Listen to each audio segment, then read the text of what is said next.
performance by Ifran Tello. Y hoy David Peñaflor pues se presentará con Ifran Tello, así que démosle una gran bienvenida. Let's give them a round of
I am mestizo.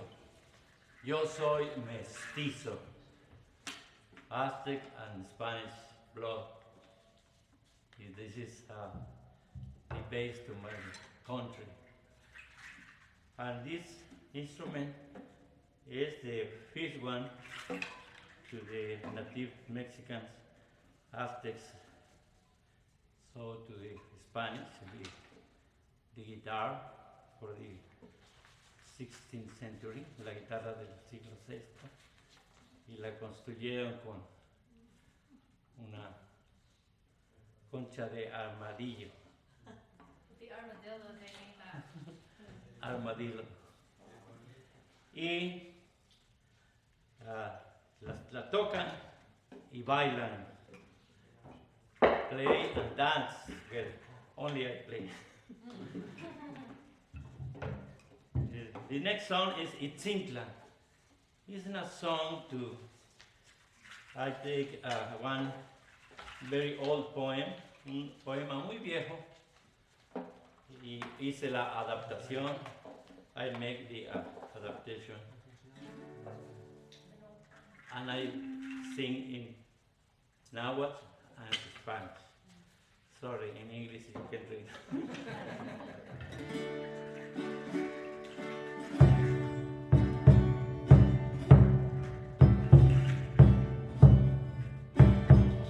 Itzintlan, Setepetontli, a las faldas de un cerrito, Campaxochitl, Motecana, donde las flores adornan, Nenihictia se igual Sintli, yo vi una jovencita, Igualana, y mi corazón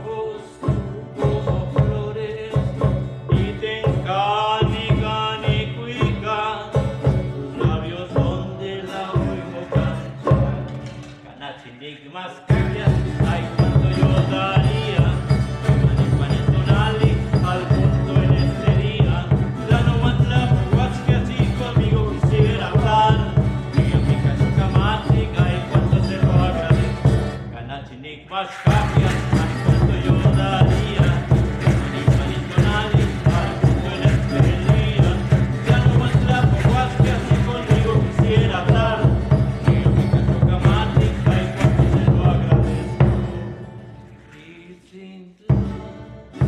Campatinex Macmoyolo, se tlayó al Setonali, y viste las otras Sigmati, que ni neki viste lolo. Cuando me diste tu corazón, una mañana, un día, te empecé a querer, sábelo, como quiero a tus negros ojos. Y sin lance de Bedontli, a las faldas de un cerrito.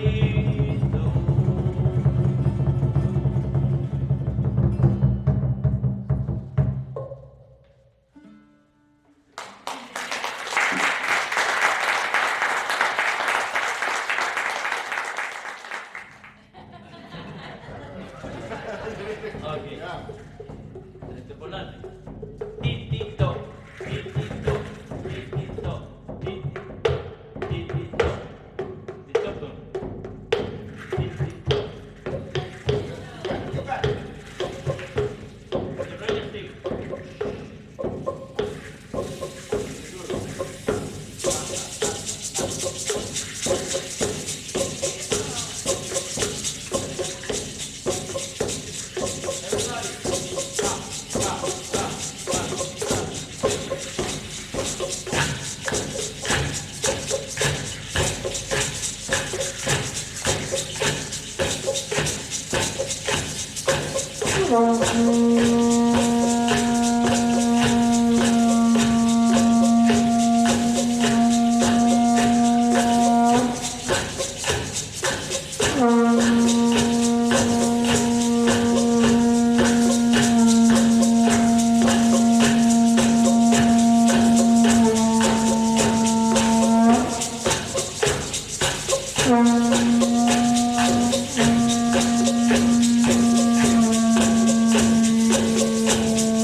Somebody have a question? ¿Alguien tiene una pregunta? Con mucho gusto. Los instrumentos Sí. son todos naturales. Todos. All instruments are natural. Handcrafted. They made. I have quiero hacer una aclaración. Nosotros no matamos a las tortugas. We didn't kill them. Yes. Because es a natural death, es una muerte natural que han tenido. Cuando quedan volteadas en los ríos, mueren. Las limpiamos y las ponemos en un hormiguero. ¿Cómo se dice hormiguero? Okay, I have to translate this. So the turtle died of natural causes, which is why it turns over. When they die naturally, they turn over. And so they have to clean them out and they stink pretty bad. And they clean them out and they put them in a Ants net. You know what? Y las hormigas lo limpian. They clean it for us. We just gotta pick it up and wash it and. So the ants finish eating the stuff and cleaning it, and then they just finish it up and they become the instruments. Esta me la regalaron los Seminoles, cerca de Miami. So that one was a gift from the Seminoles, Y aquí tiene from Central Florida. los colmillos de un cocodrilo, de un Alligator. So you can see the que teeth estaba of adentro, an alligator there. estaba dentro de la panza. Because he was inside, he was inside of the belly. Okay. Pero todas estas, esta es de aquí de los Seminoles, este es de los mayas, este es de los mayas también. Mayan. Ese es pues Rarámuri, el tambor grande, este tambor Chihuahua. Nosotros hacemos el teponazli, ese lo hacemos nosotros en mi grupo, y algunas otras sonajas. Por muchos años hemos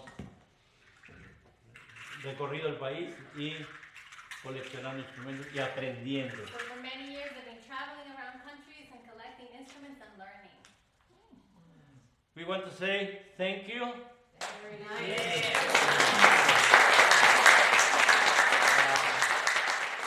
One thing to what Nadia said earlier about every month being Indigenous Peoples Month, every month being Hispanic Heritage Month. I was actually saying this to somebody earlier. It's everybody's time, all the time, every time, right? That's what this show is about, right? About diversity, about authenticity, whoever we are, any language, any topic, and we've been able to see a lot of that so far. And the show keeps blooming more and more, and I'm super happy about it. So, starting our open mic, I love to torture Carlos now and make him first. Just because he was late the very first time he was here. All the time. So, come on,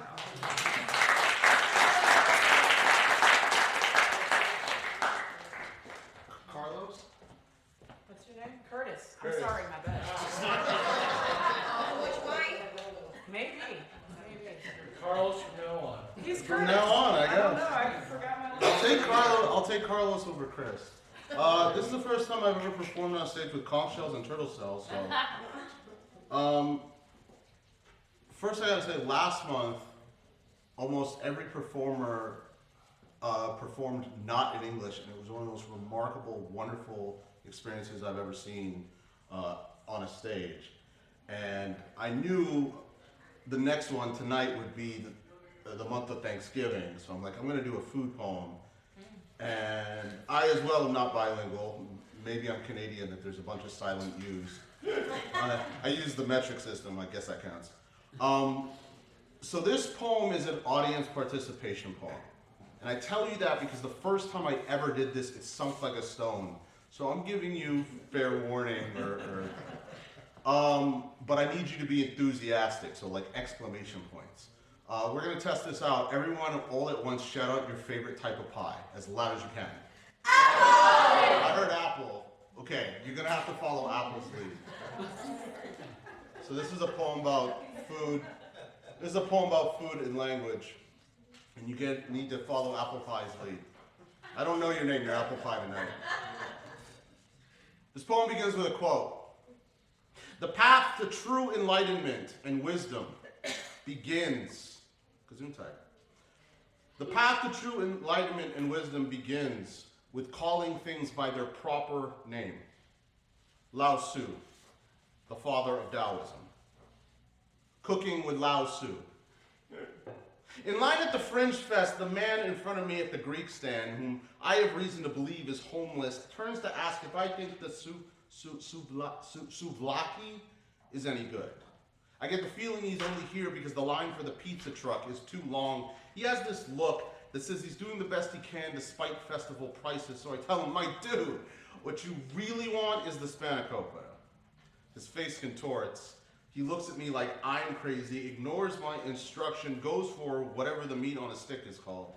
Later, as I place my order with a side of dolmades, I can see the signs above the cashier all have photos. All caps in English they read, stuffed grapes, spinach pie. It's then I realize I've become that guy. The one who insists on being pedantic, calling things by their proper names. Someone say spanakopita. Someone say dolmades. Dolma in the singular, say dolma. The staff, already familiar with these terms, doesn't bother to correct my order, and I remember flying back to Florida after a week in Spokane, Washington, the whitest place I've ever been. I never wanted a plantain so much in my goddamn life. Someone say tostones. Someone say plantanos. Never will I insult a plantain by calling it a banana. These names, passed down by those before me, I will speak marinara for the hands that pluck tomatoes. Pronounce each cheese correctly for those who milk the cow, the sheep, the goat, say ricotta. The peelers of cinnamon, feet that stomp the birth of wine, say sangria. Fact. Chocolate sprinkles are not sprinkles. They are jimmies. Someone say jimmies. Someone say paella. Say baklava. Say polenta. Summon manna in the form of grits. Everyone say grits. This, use your imaginations, is not an ice cream sandwich. How fucking dare you besmirch the crown of a legend. This is a chipwich. Put some respect on its title and office. You wouldn't call a Ferrari a station wagon. Someone say chipwich. Why have ice cream when you could have gelato? Why settle for brunch when you could do dim sum? These are not egg custard, they're Don Tots. This is not a sandwich made from sweet corn. The arepa did not travel all the way through the fiery jungles of Colombia and Venezuela just so you could mispronounce its name. St. Anthony Bourdain did not circumnavigate the globe so that you might survive on bread alone. Someone say arepas. Why have a sandwich when you can have an arepa? Why have an arepa when you could have a po' boy, a mufulada, a banh mi, and why have any of these things when you could have a tripleta? Someone say tripletas. Save your eggplant emojis. I want a daughter named Aubergine because I can't forget that Autumn Blaze taught me food will always taste better seasoned by praise. So I swallow the ghosts that inherit our markets. Church revival, my grandmother's baking recipes Chant back the hands that will haunt my mouth. Arise, cardamom, wasabi, quinoa. Godspeed, you tender, righteous morsels, you holy icons of delicious. From the word delicacy, each one a miniature god. I use it, the toast of every chalice, into a spell, knowing the first guest at every table is always the food itself, the fruits of another's toil.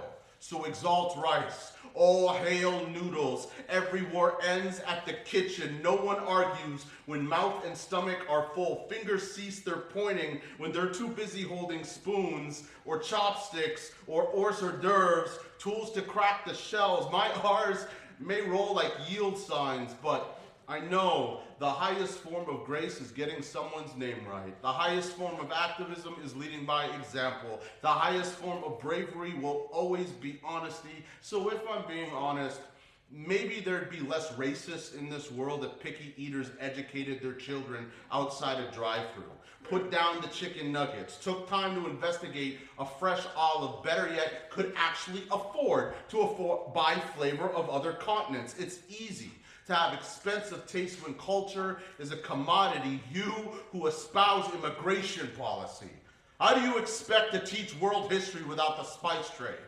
without corn and sugar cane? How do we speak back the gardens walked by our ancestors, retrace trails if forbidden, the rolling pasture, the footprints of empires across our tongues, the coastlines within our sushi, better yet, ceviche, the mountains of Argentina within our apples? This is not a milkshake or a smoothie. This is a cholado. Someone say papaya. Papaya. Say turmeric. Say empanada, kumquat, canis, zeppolo, pierogi, canolo, arancini, tzatziki, baba ganoush. Maybe the reason some foods have funny names is because we're supposed to stretch open our mouths wider to receive them. Make room for prayers to digest forever and ever. Alleluia. Amen. Forever and ever. Alleluia. Spanakopita.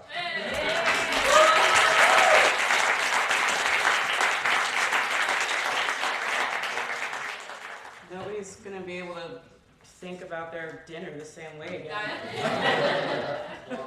He told me last month he was going to do a poem about food, but damn, dude. Yeah. I also don't know why I want to call you Carlos today. I wrote it down as Carlos, too. I don't know why. I know your name. I promise, I know your name.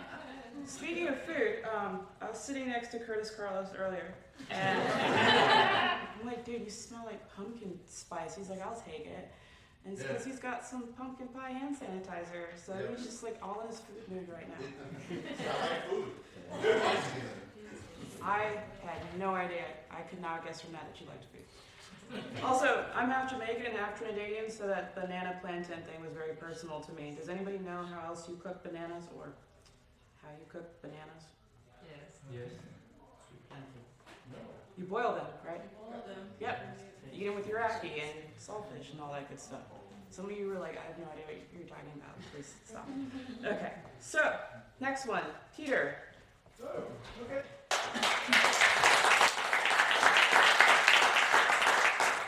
Great to be back on stage without my maracas.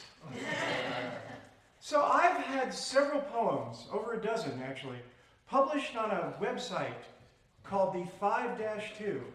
It's a site that publishes poems about crime, and it's called the 5-2 because it does it every week. So if any of you have written poems about crime, you might want to check it out. It's poemsoncrime.blogspot, to give you an idea how long it's been going on, .com. And I have a few short poems that I did there. And this one is called I Want a Film Noir Femme Fatale. Like Jane Greer in Out of the Past. Cigarette smoke curls around alluring eyes. Wrapped in a tight white dress, she's an angel of desire in a dark cantina. I know there's nothing pure about her, except my white, hot lust, so strong I'll risk death from the gangster who hired me if Jane can be mine. One honeymoon with Lisbeth Scott, worth every second, even if our affair ends when she puts a hole in me, like she did her husband, over stolen loot and too late for tears. a few fiery kisses from Barbara Stanwyck, and we're plotting her husband's murder and how to share our double indemnity insurance windfall. I know she loves me.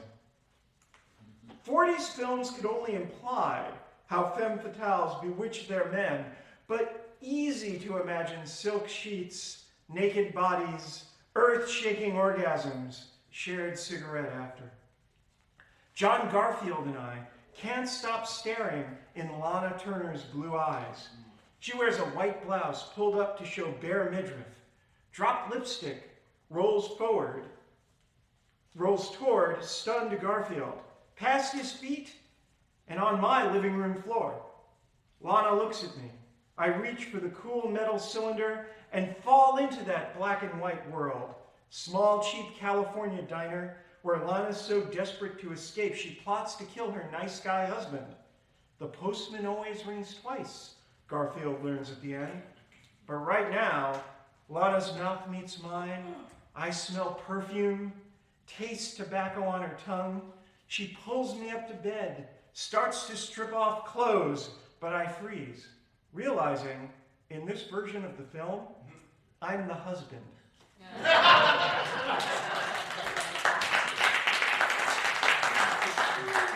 I spend too much time watching old movies. So I got a poetry prompt recently, and the prompt was chill. And I had no idea what to write, but then I remembered Joe Chill. And if you don't know who he is, you're about to find out. Joe Chill. Thomas Wayne, man in a hurry. Didn't fear hoodlums, rushed family through Crime Alley, a shortcut. Joe Chill, waiting in the shadows for rich pigeons, drew his .45. I'll take those pearls the woman's wearing. Thomas thrust body between Mugger and Martha, his wife. Chill's slug ripped through Thomas's chest and Martha's heart. Just another day at the office. 8-year-old Bruce saw Chill rifle through his father's pockets, rip mother's pearls off her neck. Bruce spent Thomas's fortune to train body to physical peak, hone mind to knife edge, become the Batman. Chill, 2-bit hood, changed the world. For over 80 years, Batman's battled evil, inspired billionaire crime fighters like Oliver Queen, Green Arrow, Stephen Grant, Moon Knight, enabled acceptance of anger-filled heroes, Wolverine, The Question, The Punisher. In every generation, Batman's reinvented, from Adam West's campy TV series to today's Dark Knight. Batman knows evil exists. Innocents die, but proves, when properly prepared, good can fight and win. In the comics, Batman told Chill he knew who murdered the Waynes.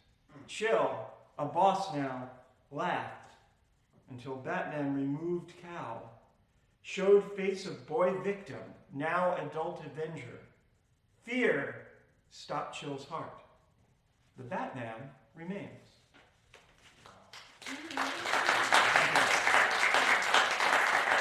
I want to thank all of my comic book friends out there. And then this is just one where I actually came home one day, and for some weird reason, I said out loud as I walked through the door, I need a criminal attorney. And my wife heard me. She says, why do you need a criminal attorney? So I said, well, because I'm writing a poem about one. And then I had to do it. And this one is called Mouthpiece.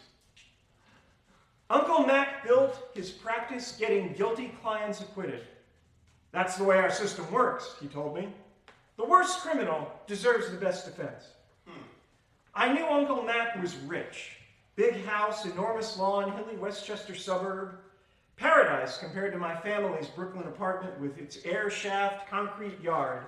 I was too young to understand why Dad's shoe store couldn't support a palace like his younger brother.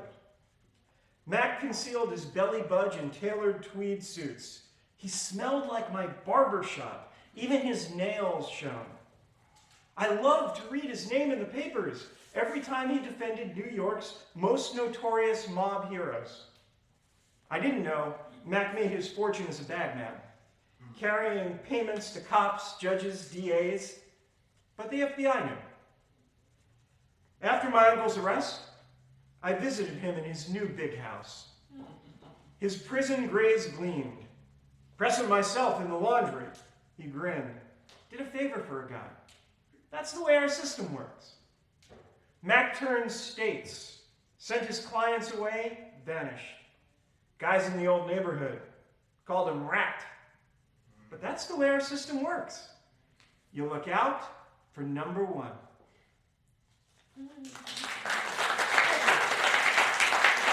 It's always great to be back here. Thank you, Peter. You went a couple different directions with that. Earth-shattering orgasms with a cigarette after. I wish that made me really sad for a moment, but then also really happy. Something to maybe look forward to. I don't know when, but did anybody here know who both Joe Chill and Barbara Stanwyck are? We can be friends. My mom made me watch the Thornbirds when I was a child, and then I got older, and I was like, why did you make me watch this? I was really upset. All right, our next artist, forgive me if I say the name wrong, is it Corrales? Oh, sí. Yeah. Get you off guard? Yeah. Come on.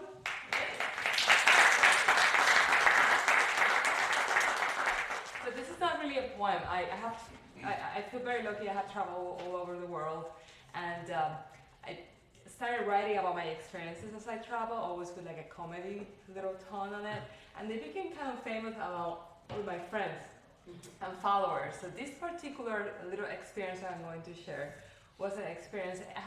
Raise your hand if have you ever had a Turkish bath, like an original Turkish bath, right?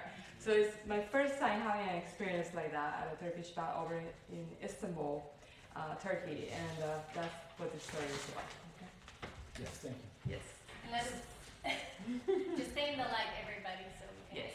So, okay. So here we go. I'm gonna share this in Spanish. Tuvimos la oportunidad de ir a darnos un baño turco. Tenía una idea de cómo sería, pero lo que ocurrió me dejó levemente traumatizada. En Turquía, de años atrás, la gente de recursos limitados no tenían agua caliente, así que iban a estos baños públicos donde eran lavados por otras personas. Hoy en día, estos baños a los que le llaman hammam o amán en español, sobreviven gracias a los turistas. Ahora, se los voy a contar tal y como sucedió, con lujos de detalle. Fuimos 5 valientes de los 12, incluyendo mi esposo y yo. Los hombres y mujeres separados. Nos dieron una pequeña toalla, pero cuando les digo pequeña, mira, era así, un cuadrito. Parecía más bien una pequeña alfombra para cubrirnos. Una de mis compañeras de viaje, que era bastante, con muchas curvas, pues le preocupaba que la toallita le quedaba corta para cubrir su dotada circunferencia. Nos pasaron a una sala donde inmediatamente nos cubrieron la cara con un barro color verde. De allí nos pasaron como patos en fila a un sauna donde nos sentamos a asarnos mientras contemplábamos nuestras caras verdes de rana. Lo que sigue, me acecha mis pesadillas. Seguimos hacia otro cuarto, donde había una gran banca circular en mármol. Entonces, un grupo de mujeres en su ropa interior, nada sexy, por cierto, nos pidieron que nos quitáramos la toallita y nos acostáramos en el mármol. Acostada encima del mármol frío, desnuda y explayada. Me preguntaba si este era el momento en el que íbamos a ser sacrificadas, degolladas por el cuello como cabras encima del altar. Pero no fue así, no. Una de las señoras empezó a exfoliarme todo el cuerpo, arrancándome el pellejo. Y después me echó agua fría con una palangana a la que pegué un grito porque no me lo esperaba. Ahora sé cómo se siente mi perrito Rodolfito cuando me doy un baño y no le aviso. Entonces la señora empieza a frotarme con una esponja, frota, que frota, frota, que frota. Nunca había estado tan limpia en mi vida. Entonces me pidió que me acostara boca abajo para continuar con su tarea de limpieza. Yo evitaba a toda costa mirar hacia el frente porque sabía que hubiera topado con la vista de roto del culo de mi amiga. Bueno, cuando al fin siento que me estoy relajando con mi cuerpo, todo espumado, siento que me dan una nalgada por no razón particular, que yo sepa. Me estaba portando muy bien, sin mirarle el culo a nadie. Después fui enjuagada por otra mujer y me dieron otra nalgada para dejarme saber que ya habían terminado. De ahí nos pasaron a otro salón con una piscina de agua fría, con moho en las losetas, en la que estoy segura que parte de mi vagina se desintegró. Salimos de ahí calladitas y bien humildes con caritas de peluche, donde después de tomarnos un té de manzana en otro cuarto, donde hacía tanto frío que por poco me quedo sin dedos, finalmente nos dieron un masaje con aceite de oliva, donde una vez más me pusieron con el culo en el aire. Pero a estas alturas ya me daba igual. Salimos de ahí empapadas de aceite de oliva, donde lo único que nos faltaba era que nos echaran una pizca de ajo molido y nos pusiéramos en el horno como por 20 minutos y voilà, pan de ajo a la turista. Ya, de vuelta a la sala de espera, me encontré con mi esposo, que estaba bien calladito también, con carita de peluche, a punto de ponerse en posición fetal. Cuando le pregunté cómo fue su experiencia, me miró con ojos de tristeza y me dijo que prefería no hablar del tema. Más adelante, cuando estaba un poco más recuperado, me confesó que a él le había tocado un hombre vestido en traje de baño, tanga. Se sentía que había sido violado y que a él también le foliaron los pellejos, le dieron nalgadas, bofetadas y por poco le arrancan las extremidades de tanto estirarlo. Y todo esto mientras le hablaban del fútbol en un inglés fatulo. Para concluir, mis amigos, los baños turcos, una experiencia inolvidable, se los recomiendo.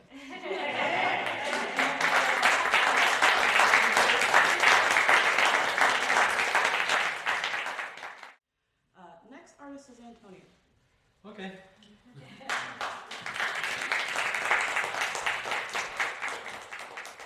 This is really a short poem, okay? And this poem is basically the reason because I am here today, okay? And I think so that is the reason that millions of immigrants in this country still in this country. It's not because America is a dream, the American dream, or other things. The reality, in my understanding, is that people is in this country because they found love. Okay? So the poem is in Spanish, and el nombre del poema es Mi amor por ti. La felicidad no era completa hasta que te conocí. Un abrazo era solo un abrazo hasta que te encontré. Mis sueños se hicieron realidad cuando te besé. Los besos no significaban nada hasta que te encontré. El amor era solo una palabra hasta que te conocí. Tú siempre estás presente en mi corazón. Tú siempre me acompañas en mis pensamientos. Tu sonrisa me da felicidad. Tus ojos me hacen sentir paz. Tu cuerpo despierta mi deseo. Te amo. Ese es mi secreto. Siempre que tú quieras estaré a tu lado, hasta el final de nuestros días. Siempre en mis labios encontrarás una sonrisa. Siempre con un te amo y un beso en mis labios. Te amo con locura, te amo hasta la eternidad. Jamás te dejaré de amar, nunca te dejaré de desear. Para ti, Coralis.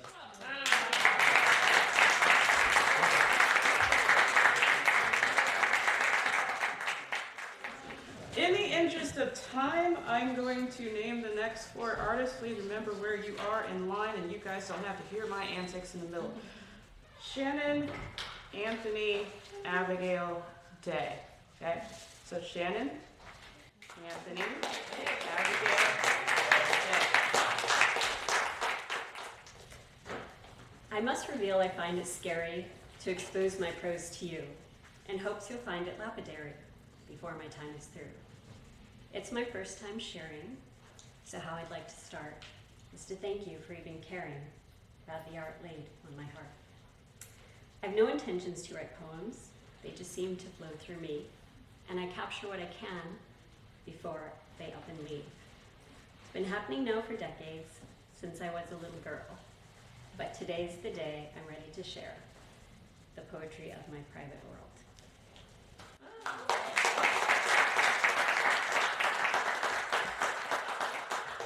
So I'd like you to all recall to mind a beautiful fall forest, if you've ever been to one. And imagine all the golds and oranges and reds. And I hail from upstate New York, so I wrote this poem 40 years ago, this month, in my backyard in the woods behind my house. Lost in a sea of prismed colors that descend like painted rain, I'm showered in contentness and captured in mute restraint. Neatly woven throughout the leaves stand robust the naked trees that beckon me with every gentle blowing breeze. To pay my debt to nature, simply a matter of time, I will perish like the autumn leaves with radiance sublime. Many are the shades of autumn, as are the shades of death. Beauty lies not only with life, but with eternal rest.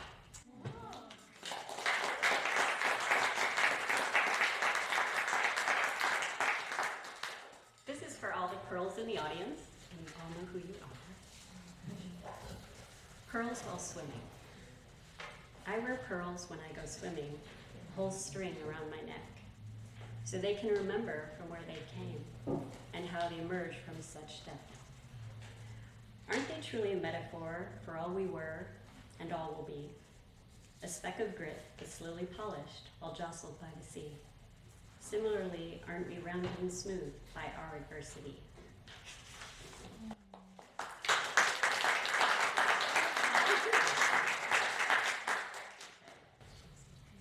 With Poe, Thoreau, and Frost, I simply can't compete. But like those men of a bygone time, I can ponder life and pen a rhyme. And often what I find is a lightening of my heart and a clearing of my mind.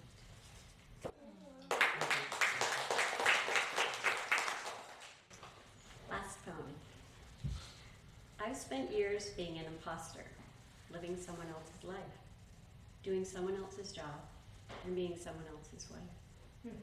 And all the time I was, I often wondered why. Why am I trapping myself instead of letting me fly? I caged my lofty dreams, and I limited my world, and I unwrapped someone else's life, stood there as it unfurled. Sometimes I felt a fraud for assuming what wasn't mine, and though sick from and of it, I purported I was fine. When we're not on purpose, we end up stealing from ourselves. We end our dreams sadly boxed away on some dusty shelf.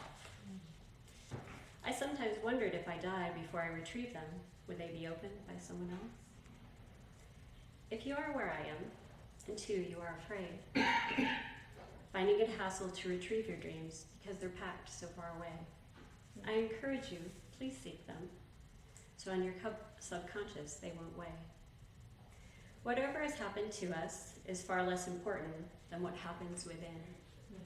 It determines whether, when knocked down, if we'll get up again. Tomorrow isn't promised, so dreams we shouldn't delay. It's important to be who we're meant to be, or else we ourselves betray. 40 years in coming comes down to this day. By sharing, I'm finally facing my fears till no longer be afraid. This is helping me be more of me, so grateful as I walk off this stage, to you for graciously receiving my humble word bouquets.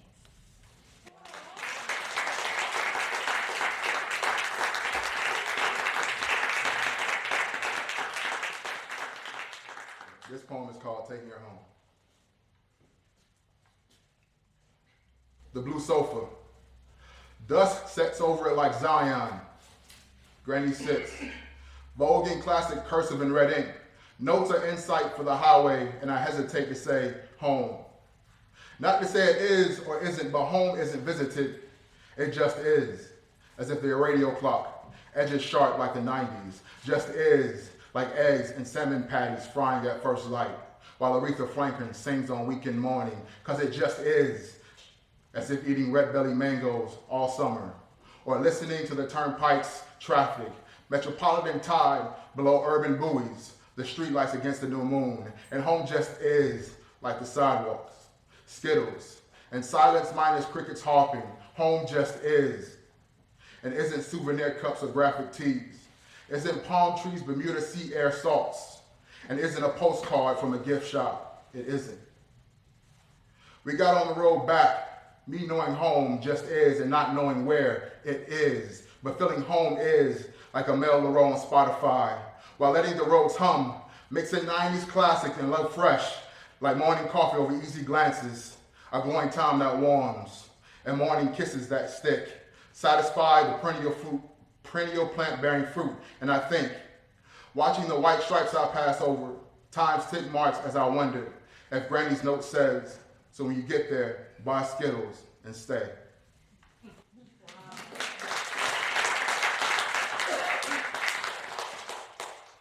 This poem is called Void Die. Question. Will your experience with the legal system prevent you from being unbiased? White noise shushes attorneys, huddling at the judge's bench. As a kid, I changed the TV to off-air channel 36. Static smothered snarls, boogeymen rattling burglar bars, white noise. TV screen flashes white over black, lighthouse collage flickering SOS, silencing the noise of silence, white noise. Thick sole of white, 95 Air Max grinds pulverized concrete and grit. Banana tree leaves scrape like nails, etching sawgrass glades into the cement cell. Cell phone chimes. I press red X. Silence. 97 Civic hums. Expels exhaust diaphanous like an apparition. White noise. F and I lean on it. Backs facing the house painted peach. F says he's leaving on vacation. 13 months in the Everglades. Ain't nothing, I say. Not mulling the 393 days, 393 pieces, shrapnels that cuts cavities in my chest. I sip jungle juice, watching water swoops and pothole a wound. Pigeons coo, white noise. Pigeons coo. We paint Granny's gray lanai maroon, first time painting. I wear a polo and khaki kindergarten union. F schools me on life. Passing car backfires, mute silence. White noise is muted, silence. The judge refocuses his spectacles. Forceps and scalpel dredging shrapnel that severs nerves. He digs. Can you be unbiased? I grimace. Shrapnel shifts. Banana leaves scrape like titanium nails scratching cement, like a cranium, like white noise. I wince. White noise wanes. Anesthesia wearing off. Like forceps, silence grips, pulls, twists my sciatic. Suturing needle pricks, silence. Judge, can you be unbiased? Answer, I'm still healing.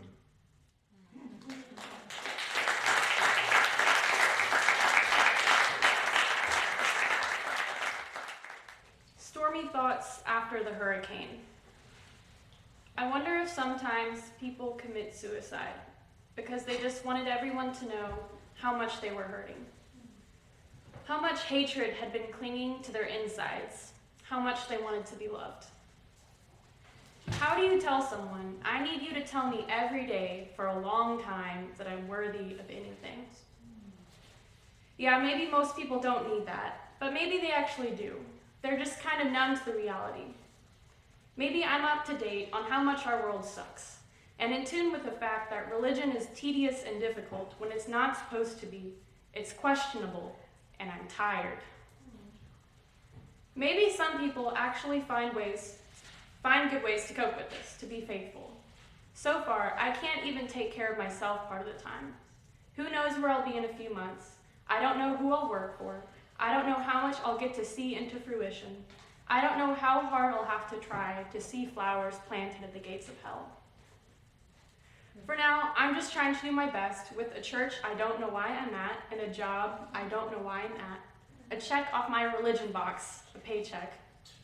It seems rather dull, like an old knife. Wow, this is dark. I'm excited to be done with the storm. No more wind, no more water. It's not normal to sink to the bathroom floor, dry heaving out hatred, face hot with tears, wallowing in repulsion of past actions, right? Oh God, I'd really just love to be martyred. That'd make things easier. I wonder if any of the apostles felt the same way, especially since the storm never really ends. There's always going to be hardship. I don't think I have any more words. I'm just trying to exist for you, God, and I feel like I've been flipped off. They were right. I don't believe you love me because I don't feel like you like me. I didn't want to ask for help because I didn't think you would help me. That's pretty twisted, huh? Why would I worship a God who doesn't love me? You say you do, but I can also hide my depression. I don't want to say prove it, but I don't know what else to do. I'm still gonna help people, and I still don't know what else will work besides Jesus. And maybe you do love me, and I don't actually need as much attention as I think I do. Maybe you don't want me to just be happy. Maybe you want me to be deep and real.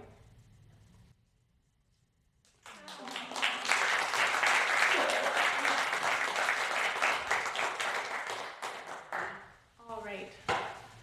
Nautical sunrise. The beach at 5 a.m. is creepy.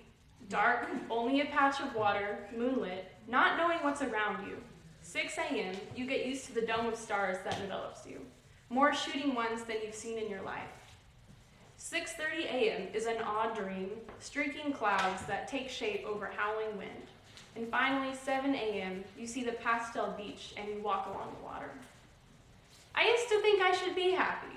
Sometimes I'd at least think I need to be wowed, excited to be alive. And now I'm just letting my purpose take a backseat. I don't care about me. I care about the ones without hope, the illiterate, the trafficked. I care about you, handsome, and about the children we'll raise, about them growing up to see outward. I don't want the whole world. I don't want my piece of it. I think I'd like it if we all cared less about our purpose, our identity, our piece of property. Imagine if we gave more to those humanitarian orgs than we did for dog costumes as a country. An absent thought now. I cannot control others, but I can finish the good work. I can fight the good fight. I'll stand on every empty beach in the dark with a slingshot if I have to. Thank you, God, for providing people. Thank you for freedom to die unto others. Thank you for the sunrise. LOL, I was right. It was kind of okay. But, you know, I'm so lucky I went with my roommate. I'm so lucky to have a part-time job. The sun will set tonight, and I'll be 6 weeks from graduation. It's up to you now, God. It'll be up to you then. I'm here. Send me.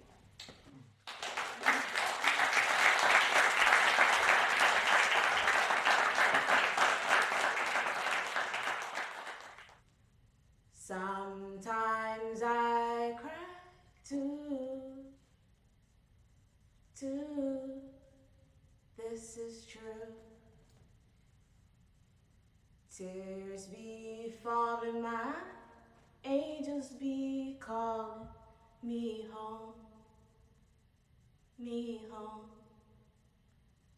I'm feeling my emotions, let me coast in it. My moment to release what I'm trying to do in my own self. Please let me focus on me. You're trying to drain all of my energy. Excuse me, you're not pleasing me. But let me be the one who's on my own journey. This is mine, all mine.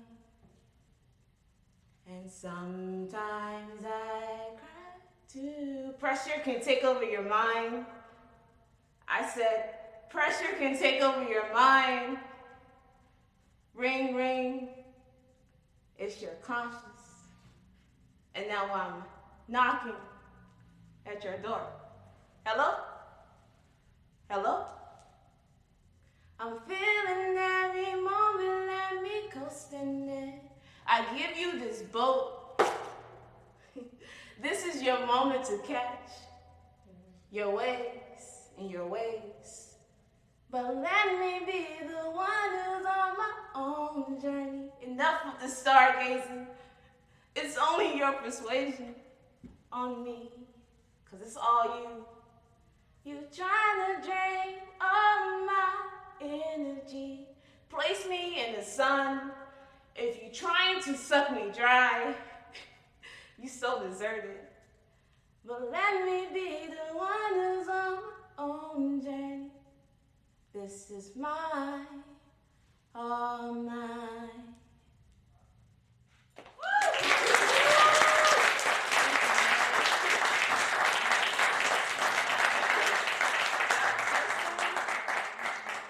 Here's the second one. So the second one is, I just want you guys to like clap with me, like this. Okay, and then when I go like this, that means pause for a second so I can have a word to say. Okay. All right. Okay.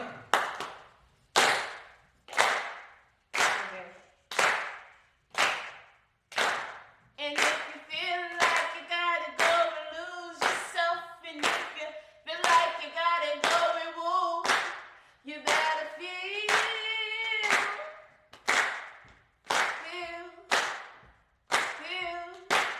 And if you feel like you gotta go and lose yourself, and if you feel like you gotta go and woo, you gotta feel.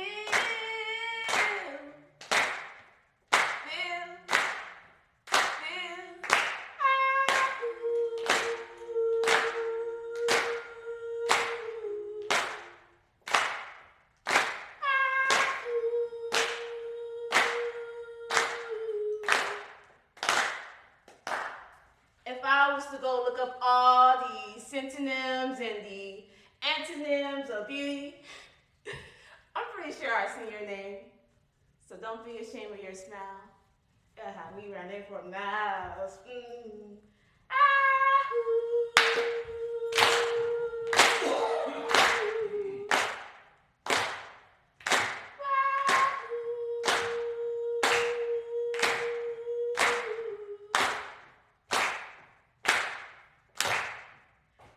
Telepathic beauty by nature best elements formed into one. So sweet like the words you speak, sweeter than the Georgia peaches in the summer sun. And if you feel like you gotta go and lose yourself, and if you feel like you gotta go and woo, you gotta feel.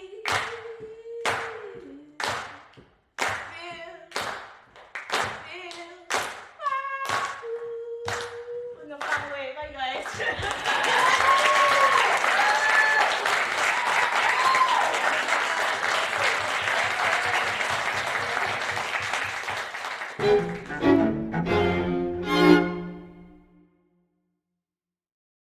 This project was made possible by our season sponsors, Orange County, United Arts, the state of Florida, ACS, and Orlando Health. Our wonderful board members.